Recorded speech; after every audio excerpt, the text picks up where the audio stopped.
City నియోజకవర్గంలో పండుగల మహానాడు పసుపుమయంగా మారిన నగర వీధులు 53వ డివిజన్ మహానాడులో పాల్గొన్న మంత్రి Narayana, MP Vemireddy, observer Guruva Reddy, SUDA chairman Srinivasulu Reddy జెండా ఆవిష్కరణ, ఎన్టీఆర్ విగ్రహానికి పూలమాలలు వేసి మహానాడును ప్రారంభించారు.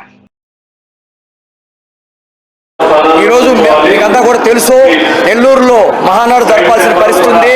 కానీ మరి అనివార్య కారణాలు, పశ్చిమ ఆసియాలో ఏర్పడిన ఉద్రిక్త పరిస్థితులు, ప్రధానమంత్రి నరేంద్ర మోడీ గారు ఇచ్చిన పిలుపు మేరకు ఇంధన పొదుపులో భాగంగా జాతీయ తెలుగుదేశం పార్టీ అధ్యక్షులు మాన్యశ్రీ ముఖ్యమంత్రి వర్యులు నారా చంద్రబాబు నాయుడు గారు తీసుకున్నటువంటి అసాధారణ నిర్ణయం, వర్చువల్ గా హైబ్రిడ్ విధానంతో మరి 1875 క్లస్టర్లలో రాష్ట్రంలో మహానాడు జరిపేటటువంటి ఒక బృహత్తరమైన కార్యక్రమం, సాహసోపేతమైన నిర్ణయం.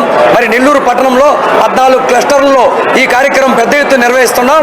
మరి ఈ యొక్క కార్యక్రమాన్ని జాతీయ తెలుగుదేశం పార్టీ అధ్యక్షులు మాన్యశ్రీ ముఖ్యమంత్రులు నారా చంద్రబాబు గారి ఆదేశానుసారం, జాతీయ కార్యనిర్వాహక అధ్యక్షులు లోకేష్ గారి ఆదేశానుసారం, మరి నియోజకవర్గ శాసనసభ్యులు మంత్రివర్యులు నారాయణ గారి ఆధ్వర్యంలో ఎంపీ ప్రభాకర్ రెడ్డి గారు, అదేవిధంగా నోడా చైర్మన్ గారు, మరి అదేవిధంగా ఉన్నటువంటి అందరు నాయకులు కూడా పెద్ద ఎత్తున క్లస్టర్ స్థాయిలో ఈ కార్యక్రమాలు ఏర్పాటు చేయడం జరిగింది.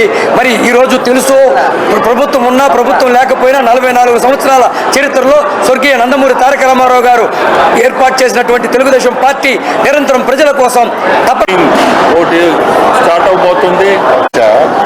దీన్ని హైబ్రిడ్ మోడల్లో నిర్ణయించినట్లు, దానివల్ల ఈరోజు 1875 క్లస్టర్లలో కాన్స్టిట్యున్సీ వైజ్ కూడా వద్దన్నారు. ఒక కాన్స్టిట్యున్సీలో పెడితే ఆ కాన్స్టిట్యున్సీకి మళ్ళీ బస్సుల ద్వారా, కార్ల ద్వారా తెలుగుదేశం కార్యకర్తలు రావాల్సి వస్తుంది.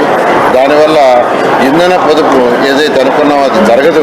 లక్షల టన్నుల చెత్త పని వేశారు.